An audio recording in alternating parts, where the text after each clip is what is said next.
Probleem põllus. Üha enam on hakanud meie põldudel levima ristõeliste nuuter.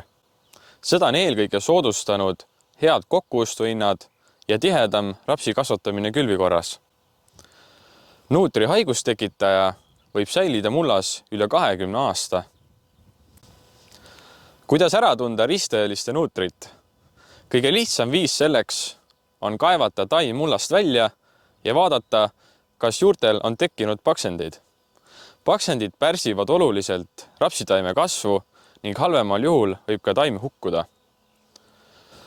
Ristõeliste nuutri levikut soodustavad liigniiskus, happeline mullastik, ristõeliste umbrohtude olemasolu, rapsi tihedam kasvatamine külvikorras ja vähem olulisem ei ole ka põlluhügieen. Kõiki neid aspekte silmas pidades saame ära hoida ristõeliste nuutri leviku.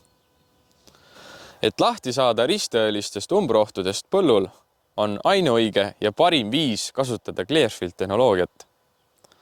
Pasviportfellis on olemas ka nuutrikindel rapsisort CrossFit, milles on RLM7 geen FOMOSi vastu ning ka naeri kollase kääbusviiruse vastane geen.